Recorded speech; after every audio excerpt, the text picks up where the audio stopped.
investors are calling FSBOs, and this is probably how it goes. Hey, how's it going? You're a FSBO, I'm an investor. What I'd like to do is I'd like to steal your property, and are you in? No. Oh, call the next one. Gee, this FSBO, she's playing hard. I give up. Or, how's it going? My name is, you're FSBO, I'm a buyer. I buy properties in a couple different ways. What do you want, what are you looking to do? I need to move now. Great, when's the best time for us to meet? Tonight? I'll be there in an hour. How much do you want to sell your property for? I at least want to get what I want. Okay, fantastic. So I'm here to buy, and I'm prepared to sign a contract right now. Are you prepared to sell right now? Yes. Okay, great. Here's a contract signed. So he'll pay you 100% of the value of your house. So yeah, there's no resistance. I create a situation where there's no resistance that they can give you, because you're not offering anything. You're just giving them what they want. Once they sign, figure it out then. Figure out what the value is, and figure out all these other things. You've got 17 days of let's sweat a lot and back out anyway. Yeah. On that exact same note, I'm actually have a client right now that I'm listing their house, and we're going to do a loan modification on the first to get it to a 3.25% interest rate.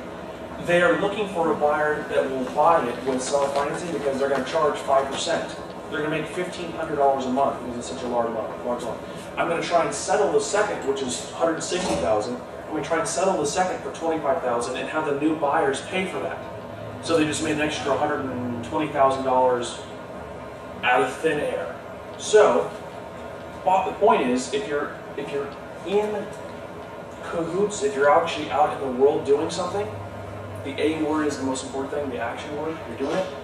Something is going to happen. We actually just looked at another deal. Thought we mentioned another deal today.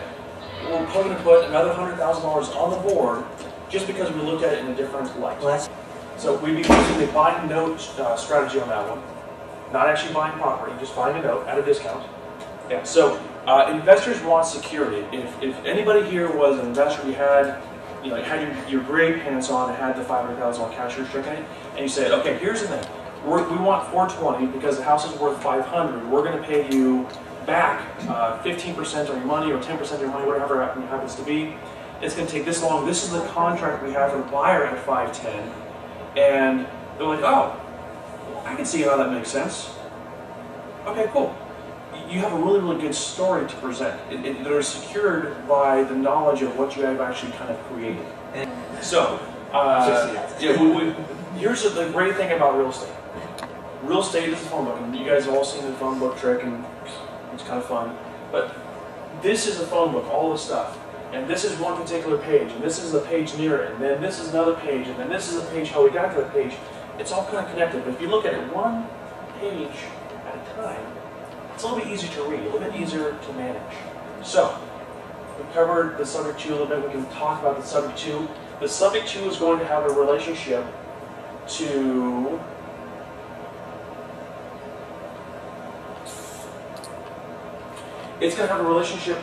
doing research for drop bids and contacting homeowners.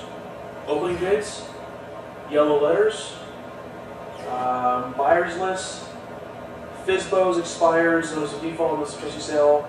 For rent, it's going to have there, face-to-face. It's going to have relationship to loan audits. It's going to have relationship to hanging signs and auctioning homes. This is one of the most essential tools over here. This is your style, and this is your strategy. So you just think about what is the relationship of REOs that are rehab projects that you can buy for 70, 80 cents on the dollar versus houses that are going to auction that actually have some equity room or that are drop it in relationship to homeowners. And we're not even talking notice of default homeowners, we're just talking homeowners in general.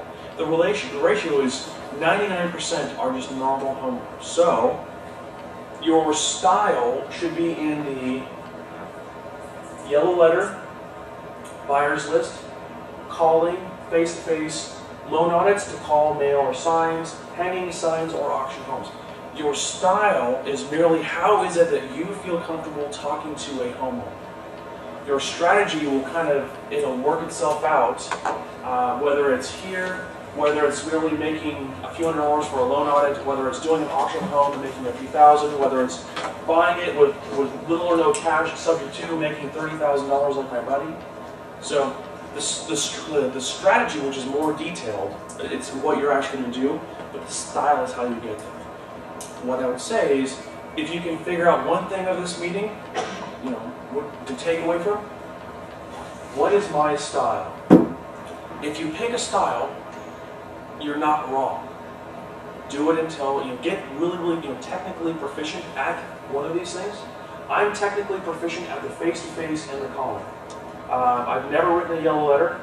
I've never really researched ARIA properties. I do this quite a bit, but that's separate. I've never mailed a probate. I've never even researched a probate. I have homicides, and I'm working on my first auction.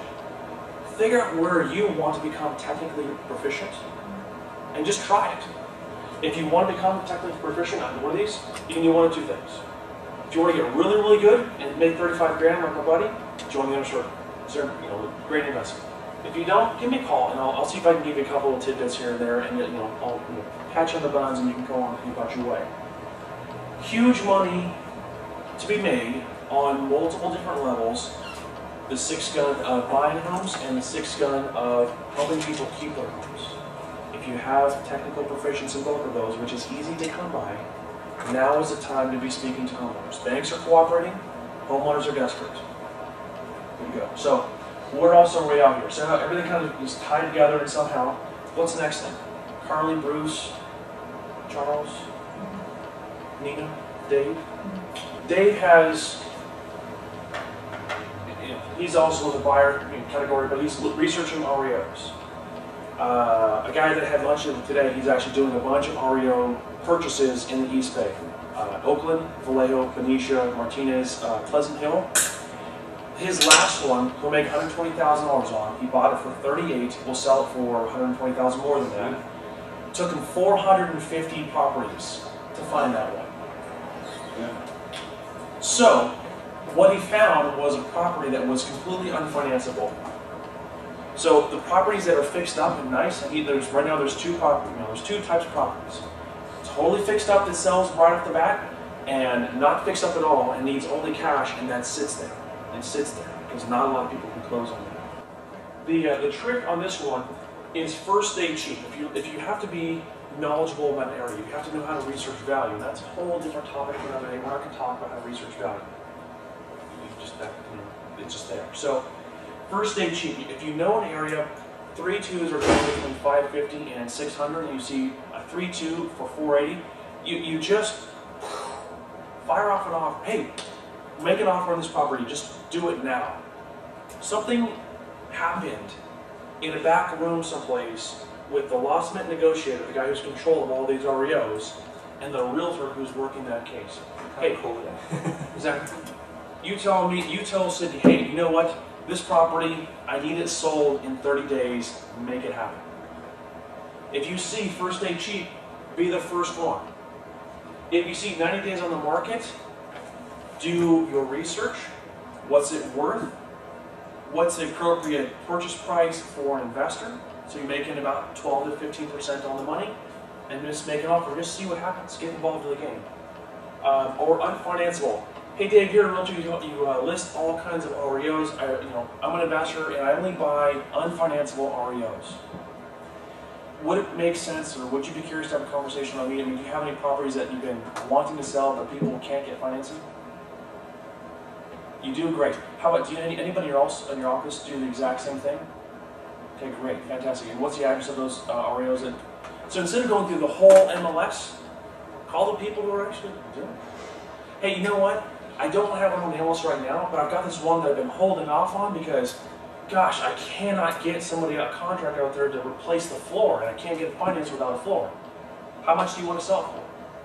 Well, market value is about 400. If I could just sell it, look at it right now for 325, I'm in.